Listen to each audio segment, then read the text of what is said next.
Are you new to your camera and wonder what this dial is and what the letters are on about, what they mean, and you always end up taking photos in auto mode?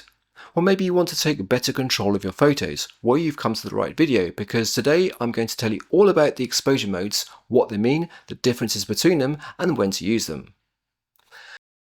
Now, pretty much all digital cameras have the ability to select an exposure mode. It may be through the dial at the top of the camera or done through some button combination. It may not mean much to you now, but by the end of this video, you're going to have a much better understanding and knowledge to use these exposure modes to make your photos better. Now, each of these exposure modes are designed to solve a particular problem, and although you're probably going to rely on just a couple of your own photography style, it's a good idea to experiment with each of them to understand their advantages. Now, you may have started off in the automatic mode known as the green mode for rookies, where everything apart from framing is done for you. And all you just simply do is just point the camera and press the shutter button. Now, all the technical details are hidden and done for you, and all the creative control is taken away from you. Well, it's time to let go of that mode and start to use the camera properly. Now, the next mode, a step up from the automatic mode, is the program auto mode, signified by the letter P. Now, in this mode, the camera sets the shutter speed and the aperture for you while you control the ISO and the white balance. Now, on my Sony a6000 series, I can move through the combinations of shutter speed and aperture using the rear wheel. So each option available on the camera has chosen the perfect exposure, in its mind of course. So if you want to have a faster shutter speed, it's going to then change the aperture to match to keep the exposure correct. Now, if the shutter speed or the aperture combinations are not quite right, for example, let's say you want a certain aperture to blur the background and the corresponding shutter speed then becomes too slow, you can then increase the ISO and it's going to recalculate the shutter speed and aperture for the new ISO setting. Now, the advantage of this program mode over the rookie auto mode is for those who have a little bit more knowledge and can find either an aperture for depth or field, or a shutter speed to freeze the action by getting the needs by changing the ISO. Now, this means that you only have to control one thing while thinking about the other two, and it's going to keep the change in lockstep. On my Sony, it's also possible to change the white balance in its mode if there's one you particularly want, otherwise just leave it automatic. Now, the other way of controlling the brightness of the image is to change the EV setting. Now, this is the easiest if you don't care about the aperture or the shutter speed or the ISO and you just want to make the image a little bit brighter or darker. Just press the corresponding button to select the EV, which on my Sony is down on the control wheel, and then press left or right to brighten or darken the image accordingly. The camera will then change the brightness of the scene for you. Now, if you've just come from fully auto mode, then setting the EV is the next level where you just need to decide how dark or bright the image shall be. Once you've mastered changing the brightness with the EV setting control, then try changing the brightness with the ISO setting instead.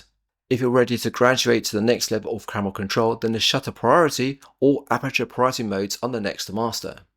So this shutter priority mode is indicated by the letter S. So if capturing shutter motion is your main priority, then this is the mode to use. Now, if you're a sports or an action photographer, then this is the mode that allows you to set a fast shutter speed to freeze the motion of the subject. Or perhaps you're wanting to blur the motion, like taking a photo of a river or a waterfall, then a slow shutter speed would be more appropriate. However, the camera will choose an aperture to maintain the correct exposure, which could affect depth of the field. Therefore, if you choose a very fast shutter speed, then it could select a wide open aperture, which could have a shallow depth of field, and the intended subject could be out of focus. And that means you need to increase the ISO to compensate to prevent this. Let's now move on to talk about aperture priority. So this mode is indicated by the letter A. Now, perhaps the aperture is your main concern to control depth of the field. For example, in doing a head and shoulders portrait, then you'll likely want a shallow depth of field to blur the background. Or perhaps you're taking a photo of a landscape where you want a front to back sharpness, and then you want to select a small aperture. Now, the camera will select a shutter speed to match the exposure, but this could cause blur from handshake if the speed it's picked is too small, and therefore you'll need to alter the ISO to compensate to increase the shutter speed. Inbuilt camera stabilization could help significantly here. And now onto the big one, fully manual. Now this mode is for photographers who want to have complete control over all aspects and have a complete understanding of the settings that can affect the exposure. Now in this mode the camera does nothing for you or doesn't assist in any way. The light meter will still show what is measured as the correct exposure, but you're free to ignore it or change the exposure in any way you'd like. Obviously don't use manual mode unless you know what you're doing and have mastered the other modes first.